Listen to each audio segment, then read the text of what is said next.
Bonjour à toutes et à tous et bienvenue dans ce premier épisode de 5 minutes d'arrêt en droit immobilier, proposé par la rédaction immobilier Lefebvre Dalloz. Le contentieux en matière de location meublée s'est enrichi ces derniers mois.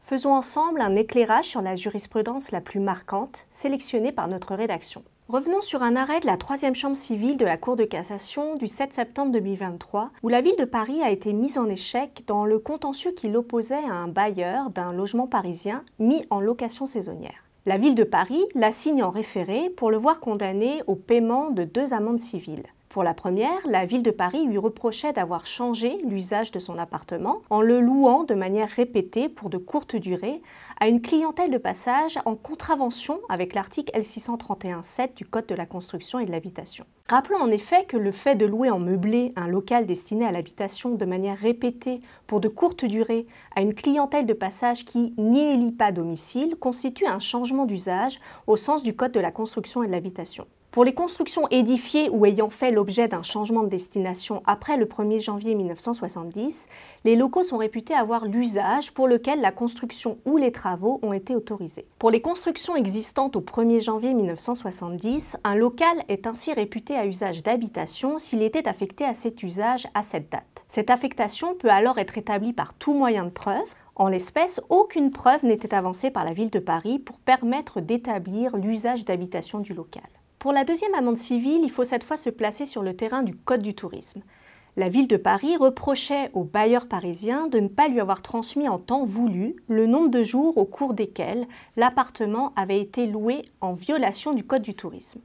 Sur ce deuxième point, la Cour de cassation précise que l'amende civile relevant du Code du tourisme est applicable aux seules personnes offrant à la location un meublé de tourisme déclaré comme leur résidence principale et qui omettent de transmettre à la commune l'ayant demandé depuis plus d'1 mois l'information relative au nombre de jours au cours desquels ce meublé a été loué l'année précédant la demande. Ayant constaté que le logement litigieux ne constituait pas la résidence principale du propriétaire, elle juge que les dispositions du Code du tourisme ne sont pas applicables. Rappelons que selon le Code du tourisme, toute personne qui offre à la location un meublé de tourisme qui est déclaré comme sa résidence principale ne peut le faire au-delà de 120 jours par année civile, sauf obligation professionnelle, raison de santé ou cas de force majeure. La commune peut, jusqu'au 31 décembre de l'année suivant celle de la location, demander au loueur de lui transmettre le nombre de jours au cours desquels ce meublé a été loué. Le loueur transmet ces informations dans un délai d'1 mois.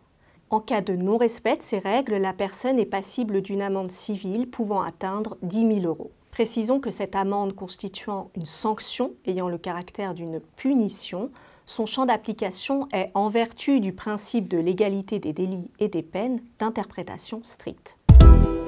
Continuons sur une autre jurisprudence qui mérite un coup de projecteur. Il s'agit d'un arrêt de la Cour d'appel de Paris du 3 janvier 2023. Dans cet arrêt, un locataire sous-loue son logement via la plateforme Airbnb, alors que son contrat de bail lui interdit de sous-louer sans l'accord écrit du bailleur. Le bailleur assigne en justice son locataire et Airbnb afin d'obtenir leur condamnation solidaire au paiement des fruits civils issus des sous-locations illicites et de dommages-intérêts pour préjudice moral. La Cour d'appel confirme la condamnation solidaire de la société Airbnb avec le locataire au remboursement de la somme correspondant au sous-loyer perçu. Elle retient qu'en sa qualité d'éditeur et non de simple hébergeur, elle a concouru au préjudice subi par le bailleur. Les juges estiment ainsi que Airbnb joue un rôle actif de nature à lui conférer une connaissance ou un contrôle des données. La plateforme est de plein droit responsable de la diffusion d'annonces illicites par les hôtes, puisqu'elle a pour mission de surveiller les informations transmises. Elle ne peut donc pas bénéficier de la responsabilité allégée des simples hébergeurs. La Cour considère en revanche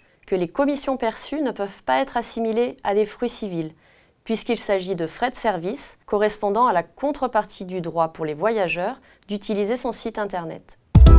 Le dernier arrêt intéressant est un arrêt du Conseil d'État du 26 juin 2023 qui concerne un meublé de tourisme d'un local commercial. Sans rentrer dans les détails des faits, on s'attachera simplement à ce que le Conseil d'État relève. Il confirme en effet que les règles de location d'un local à usage commercial en tant que meublé de tourisme ne se cumulent pas avec celles relatives au changement d'usage des locaux meublés d'habitation. La location de meublés de tourisme d'un local d'habitation dans les communes concernées nécessite l'obtention d'une autorisation au titre du changement d'usage du Code de la construction et de l'habitation, alors que la location d'un local commercial en tant que meublé de tourisme ne nécessite que l'obtention de l'autorisation préalable relevant du Code du tourisme.